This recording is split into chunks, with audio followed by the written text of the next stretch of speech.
Hi, this is Gilles, the radio prepper.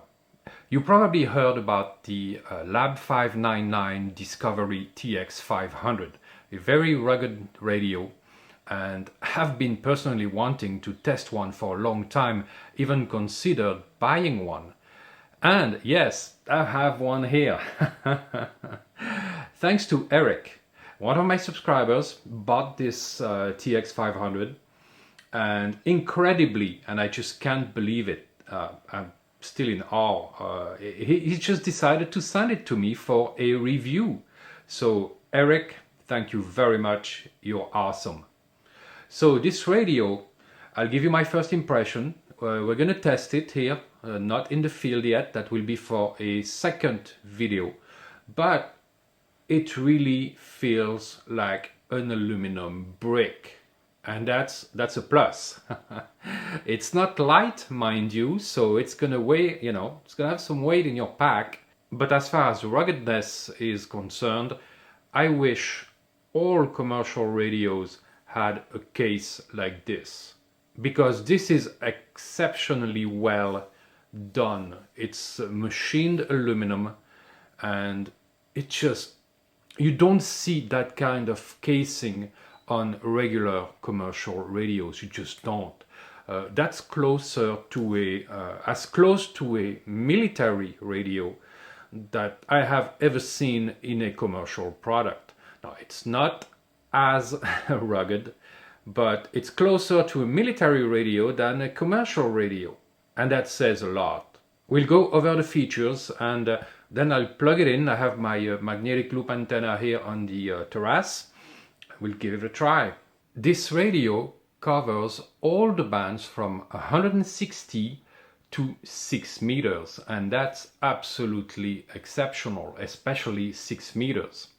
And it does have AM and FM mode, so you can use FM on 6 meters or 10 meters, which is great. Current consumption is only 100 milliamps, and that's exceptional for this type of radio. Also, the input voltage is anything from 9 to 15 volts, with an over voltage protection that goes until 16, but you better stay below 15 volts.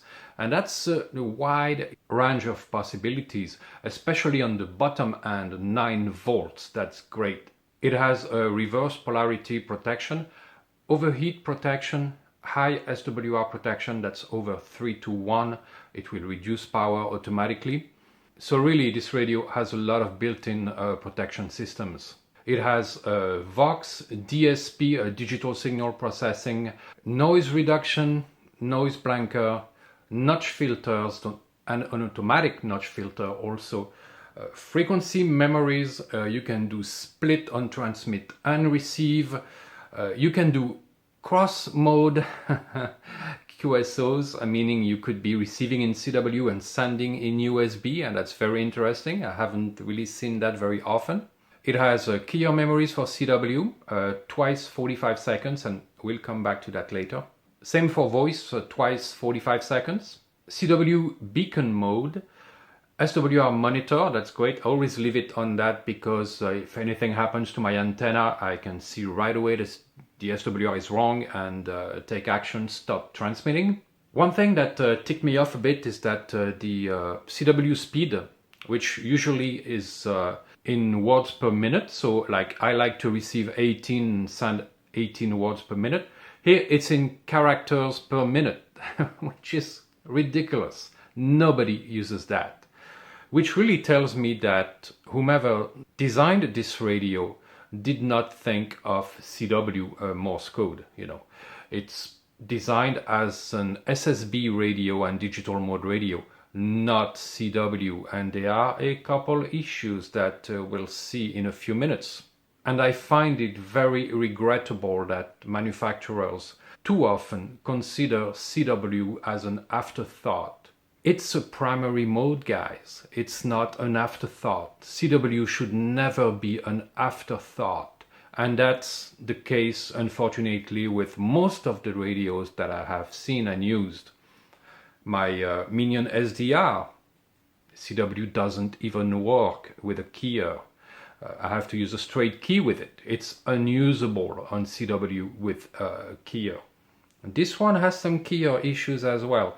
It's usable, but it's not perfect. And I hope that that problem will be solved in a future firmware release, which it might well be. Same thing for the CW speed in character per minute. I mean, that's just laughable. You have to change that Lab599 words per minute. Okay, we all use words per minute, but that's easy for them to change. One thing to mention that's very important for us preppers and anyone, I guess, is that the general coverage, the reception coverage, is from 500 kilohertz to 56 megahertz, and that's great. Also, you can use, like I said, AM and FM. FM on 6 meters and 10 meters. On 6 meters, that means that this can communicate with my military VHF radios, and I love that feature. All the buttons are very high quality. It's rubberized. When you press them, it's positive. You really feel like you have something that's durable. Nothing like Xiegu or something like that. I love my Xiegu G1M, but it's not nowhere the level of quality of these buttons here. Also the connectors, they are not military connectors, but they are screw-on connectors, and so they're more splash proof. This is not a waterproof radio, but it's splash and dust proof. And I'm not surprised. I'm not going to dunk it in water, guys, like I did with my handhelds, because this is not mine, so I can't do that, but I would be tempted. So great buttons. The screen is a little wide, it's a little big, but it has a waterfall, and lots of information on this screen. We'll see that in a couple of minutes. I'm not a big fan of large screens for portable radios that will be operated in the field. But this feels very solid. There is no gap between the screen and the case. It really looks like it's been built in the same block. You know, there's absolutely zero gaps here between the two. Same for the buttons, zero gaps between the buttons and what would be the inside of the case that I can see. The tuning knob feels good. It doesn't wiggle at all. One thing that I noticed that it's a little too bad. You can take off the buttons just by, barely touching them, barely pulling on them, buttons come off. I mean, it's like nothing just comes off. Now you can see that there is a rebatement here inside, and again, there is no way for water to get in there and easily get inside the case, and that's very important. So be careful, you could lose your buttons. Make sure they're always there and give them a tap, so then they stay on. But, you could change them too, but, these buttons look good on this case, so I wouldn't worry too much about it. But it's, you can squish them. That's the only negative that I can see here. Now, it is delivered with a bunch of connectors.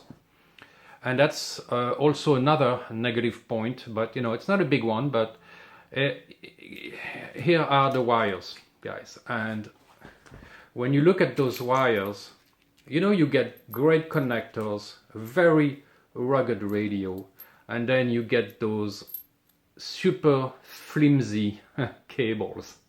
And I mean, it's like, it resembles those cables that you have, that they use for earphones that end up breaking all the time. And that's what it feels like. That's very flimsy. That's an audio cable for a microphone or a speaker with a PTT button, so that's pretty cool. Here I have a cable for the computer, for cat control. Here's the cable for your CW key, and once again, look at this. I mean, really, Lab599, I mean, you have a super rugged case, super rugged radio, and that's what that's what's in the box. No. Surprisingly, the power cable is very strong and very rugged, so who knows. What's very nice of them is that they include a spare connector here, so you can use that for whatever you want, and kudos for that. There is no speaker on this radio, but there is a speaker microphone, which is fine. I don't mind that at all. The only thing is that, of course, if you don't want to bring your speaker because you're only going to use CW or digital modes, for CW you could always use the audio cable and put earphones or a headset. So speaker microphone works fine, no complaints there. I don't know if it's waterproof though. I would say no, probably not. I guess that will be a couch review. So I have my Begali key here, Begali Traveler's Light, and I'm going to turn on the radio. It's not a long press, it's just a quick push of the button. I'm on 40 meters, 7030, and with my magnetic loop I cannot deviate from that too much, but we can turn up the volume a bit. There is some CW there.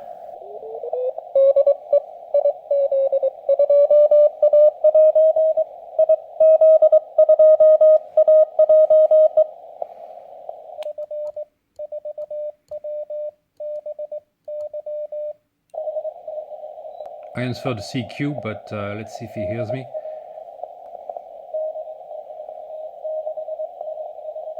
So the menu button is at the bottom left here, behind the speaker actually.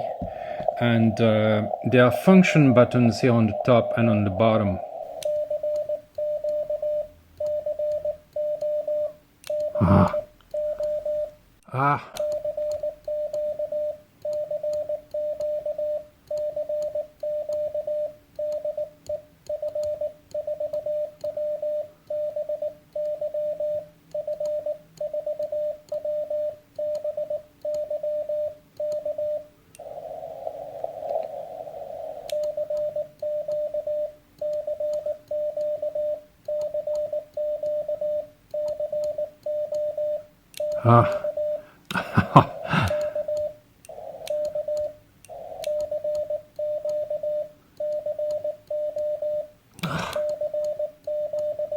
So as you can hear, there are some problems with the keyer. Sometimes, not all the time, it's just once in a while it just does something bizarre.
All right, so here's a good contact. It did work, but the keyer is just annoying, and this has to be fixed in a future firmware release.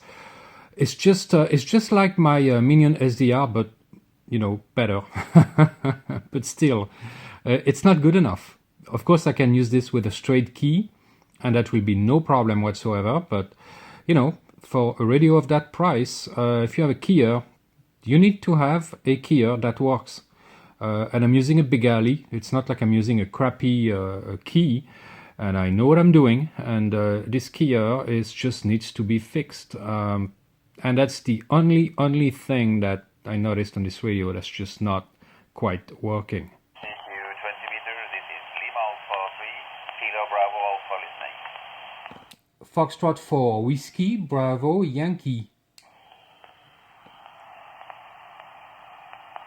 Foxtrot 4, Whiskey Bravo Yankee. This is Lima Alpha 3, Kilo Bravo Alpha returning. Thank you for the call. Your signal 5 and 3 to 5 and 5. My name is Rune, right? Romeo Uniform November Echo. Rune is my name. And my QTH is south part of Norway, southeast part. QTH is Porsgrunn. Papa Oscar Romeo Sierra.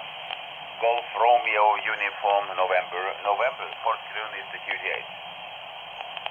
So back to you, Foxtrot 4, Whiskey Bravo Yankee. This is Lima Alpha 3, Kilo Bravo Alpha. Thank you very much. This is Foxtrot 4, Whiskey Bravo Yankee. Your signal is 4-4 here, 4-4 in the south of France. The town is Antibes, Alpha, November, Tango, India, Bravo, Echo, Sierra. And my name is Gilles, Golf India Lima, Golf India Lima. Here using a magnetic loop with a QRP radio, 10 watts, TX500 QSL. That's QSL, thank you so much, Gilles. Foxtrot 4, Whiskey Bravo Yankee, this is Lima Alpha 3, Kilo Bravo Alpha returning. Thank you so much. You are 5 and 3 to 5 and 7, so a very good signal actually. So everything works nice from Antibes, no problem. And the WX here in South Norway, it is 10 centimeters with white snow on the ground.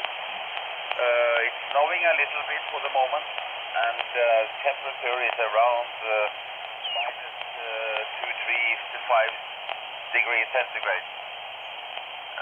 That is the WX.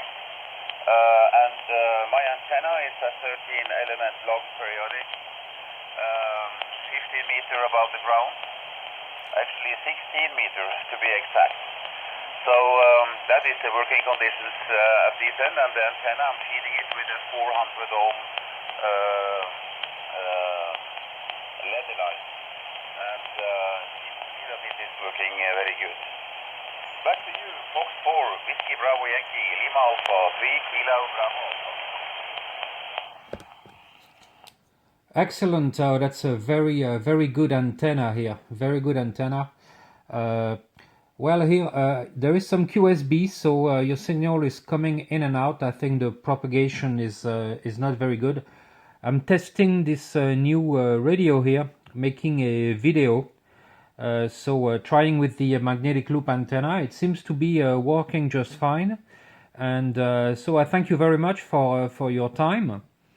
And I wish you a Merry Christmas. And I can tell you it's much warmer here down near the Mediterranean.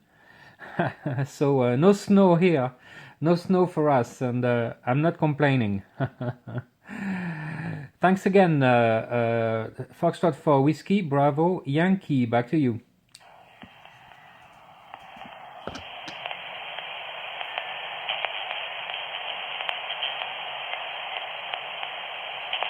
It was fading, so... QSL, Foxtrot 4, Whiskey, Bravo, Yankee. This is London Alpha 3, Kilo Bravo Alpha, returning.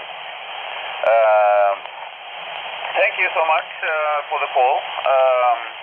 The QS Baker took you a little bit down at the end of your transmission here, but I wish you a Merry Christmas and a happy stay in Antibes, and I really hope to see you soon down the log deal. Thank you so much for the contact, and have a nice Nice evening and very good Christmas tomorrow. Lima Alpha 3 Kilo Bravo Alpha signing off and clear with 4 Whiskey Bravo Yankee. Bye bye. Thank you very much. Have a great day, and also a great year 2022. Hopefully better than this year. We'll see. Have a great day. Foxtrot for Whiskey Bravo Yankee. Over and out. First impression, very good radio. I'm very impressed with it, the way it's built. It works really well, as you just saw, and 10 watts is plenty of power. That's great. The radio is very rugged, so I really like it, I have to say. It just needs a firmware update for CW, but other than that, it just works absolutely great. Of course, this is just a preliminary exploration, if you will. I will dig in a little more, although I won't have this radio for very long, so it won't be a in-depth review, unfortunately. I can't afford one, so there is that. I would like to. Honestly, I would buy it. I would not hesitate if the firmware was fixed, but I think that's probably something they're going to do. So this would be an excellent radio for portable operation, and I will say it again. I wish all manufacturers made radios, built radios like this one. Here's my first impression. Maybe I'll change my mind next week. I'll probably have it for another week or two. So who knows? I'll test it in the field, and that will be for another video. Oh, and that's right. Merry Christmas!